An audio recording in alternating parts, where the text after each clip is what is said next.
A pirate's life. Pirates were thieves and/or violent criminals that sailed the open waters of the world. Their life would involve villainous activities like threatening, killing, and of course, stealing. Often pirates started out as young sailors who quickly learned that stealing was the easiest and quickest way to make a living, like Blackbeard and Calico Jack. Other people were captured during raids or battles and forced to work on the pirate's ship as servants, slaves, and later became pirates too. Other ways to become a pirate was to join a pirate friend's ship or marry a pirate, like Anne Bonny. A pirate is a thief and a sailor who steals from others in order to survive or to live a slightly and momentarily better life. Buccaneers were pirates located in the West Indies in the 1600s. They usually attacked and stole from villages and forts. Corsairs were sailors who attacked ships of foreign countries with the permission of their king or governor. A part of the goods they stole had to be given to them. Pirates were poor people that abandoned their government since an honest job couldn't provide them with a decent life. They saw the government as an obstacle to living a life as free men, and they were the first to promote democracy on their ships.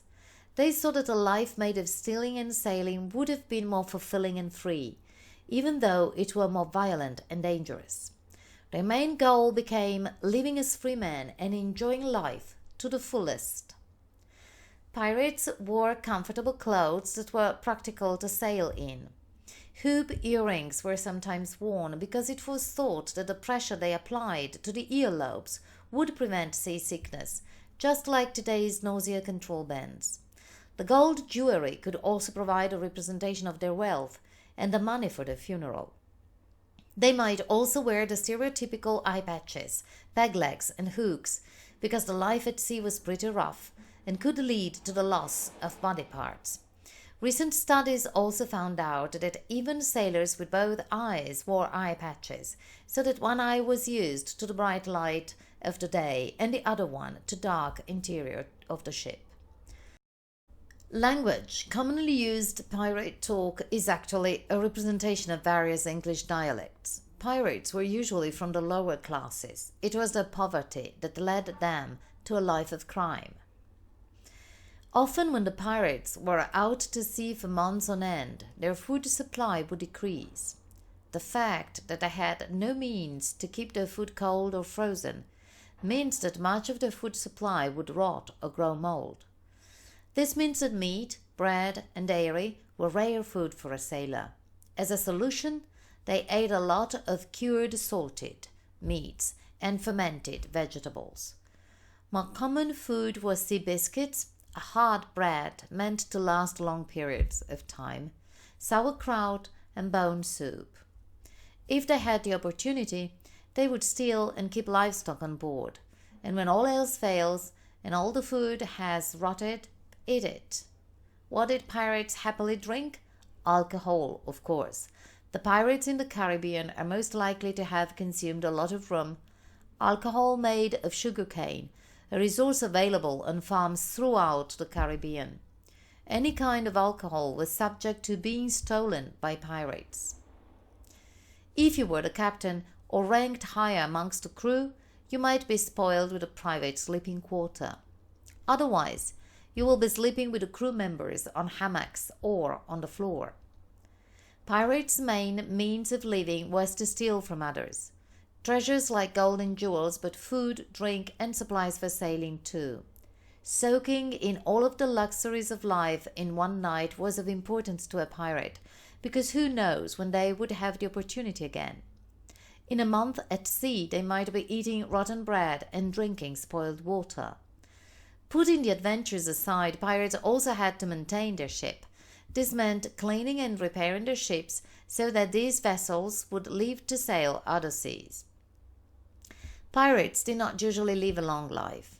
This was due to many factors: poor hygiene, exposure to others who are ill, scurvy and dysentery being the most common illnesses, being involved in dangerous conditions, starvation, dehydration, etc.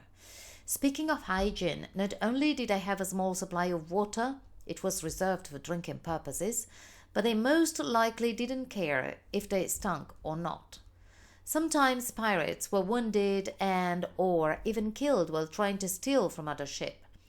If a battle ensued, a pirate might gain a gunshot or knife, sword wound. Sometimes these wounds would prove fatal.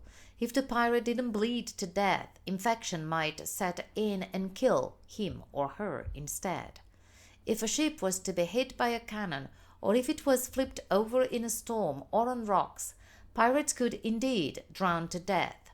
And if a pirate was captured for his criminal activities, he would be hanged, decapitated, or literally fed to the birds.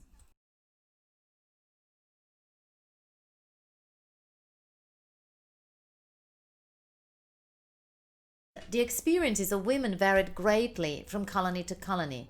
In New England, the Puritan settlers brought their strong religious values with them to the New World, which dictated that a woman be submissive to their husband and dedicate herself to rearing God-fearing children to the best of her ability. Unlike English colonial wives, German and Dutch wives owned their own clothes and other items and were also given the ability to write wills disposing of the property brought into the marriage.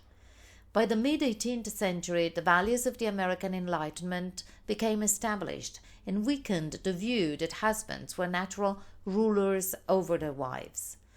There was a new sense of shared marriage. Still, husbands took control of wives' property when marrying, and divorce was almost impossible.